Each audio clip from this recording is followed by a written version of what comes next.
We've been told that if we post consistently on YouTube, soon we'll be monetized. But the data says something very different. Let's take a look at YouTube's data. 100,000 plus views, 1% of all channels. 10,000 to 100,000 views, 1.9%. 1,000 to 10,000 views, 9.3%. Under 1,000 views, 88.4% of all channels. Let those numbers sink in for a minute. There's some very harsh reality attached to YouTube's own numbers and percentages as far as channels and views. But it's not all bleak. It's not all doom and gloom.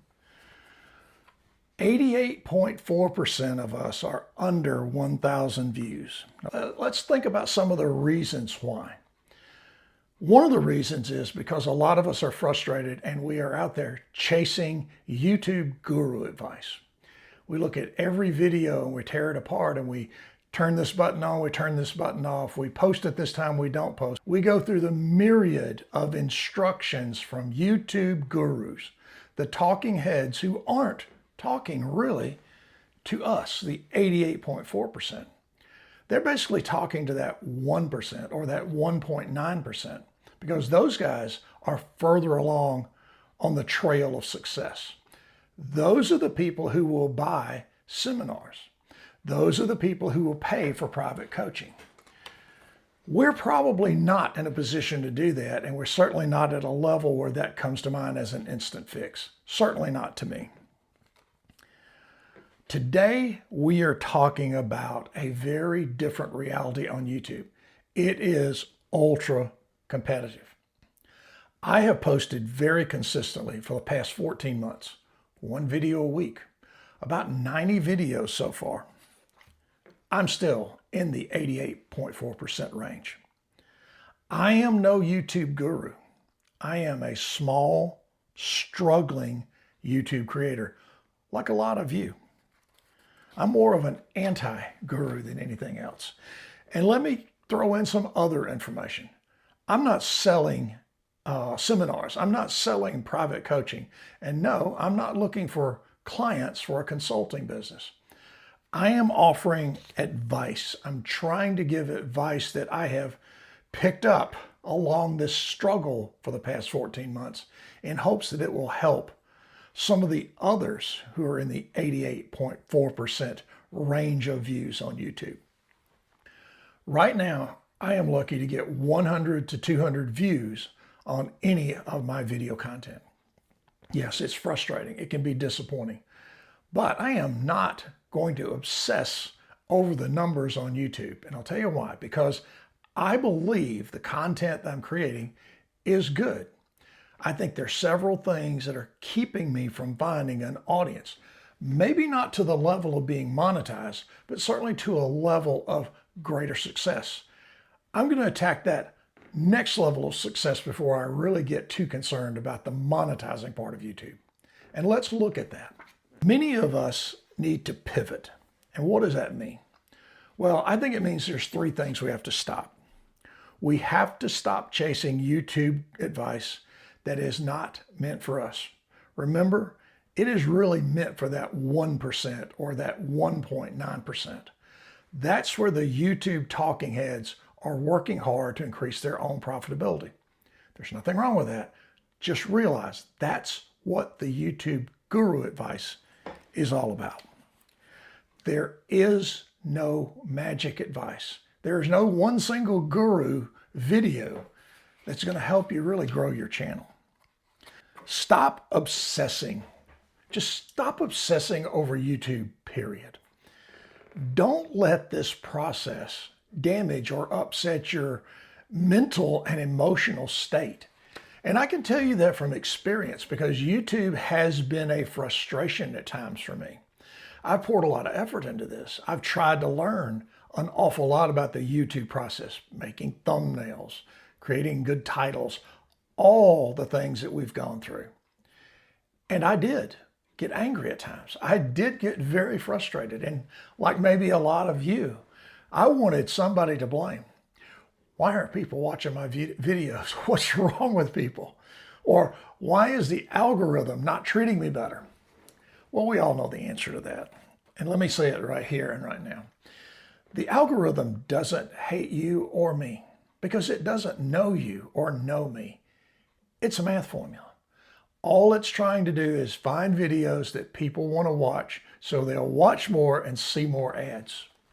That's the basic function of the algorithm and nothing else. It has no emotions for you and I. The second thing to stop is stop chasing sub count. This metric is less important than it's ever been. There are other things like CTR and retention that are much, much more important. Don't let the YouTube work or this YouTube process upset your emotional health. Just don't do that. It is definitely not worth it. So those are 3 things to stop. Let's take a look at 3 things to focus on from here. And the first one is basics. I know it sounds minor, it sounds trite, but basics have to be in place. Good sound, good lighting, a good background, so that you're not distracting the viewer immediately, that they click away from your video because your content is good.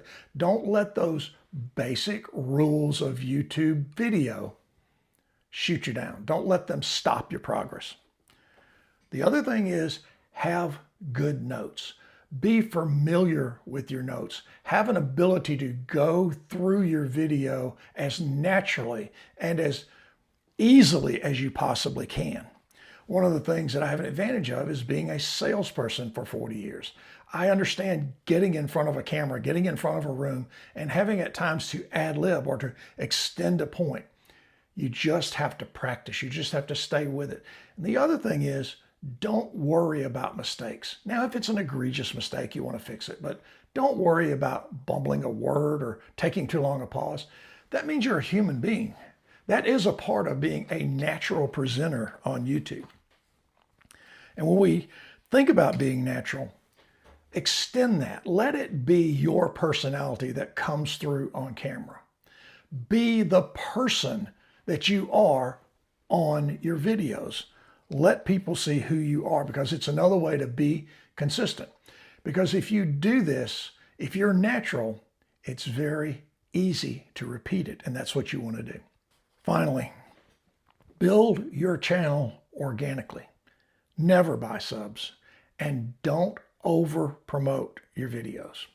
Let me tell you about a personal mistake I've made. When I first started, I promoted almost every one of my videos. I promoted them because it was inexpensive. I felt like it was the right thing to do. What I did was maybe kill my channel forever. I have 1,585 subs who basically aren't interested in my content. They just signed on from the promotion.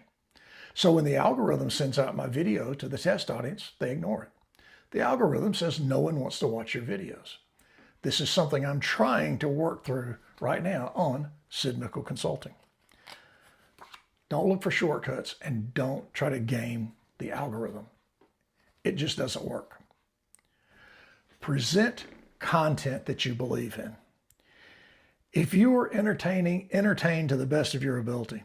If you're instructing, give great details and be concise. On my other channel, which is Sid's Blue Sky Farm, I try to talk about things like a tractor or implements, fencing or building something, or maybe even gardening. I try to get the camera in there and show, not tell all the time what we're doing in our videos.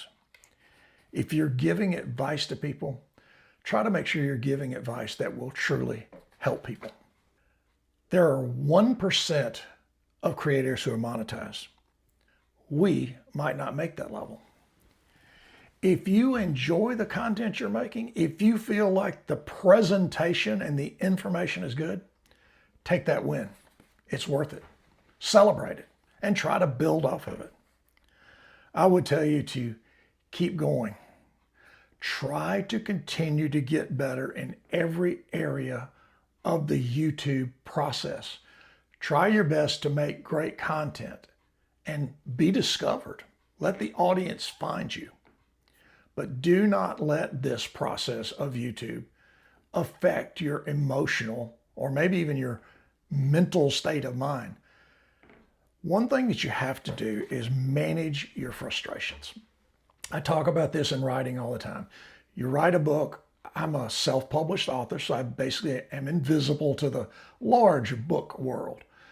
You can't let that invisibility and that tough part of getting a presence in the author world frustrate you to a point of being miserable.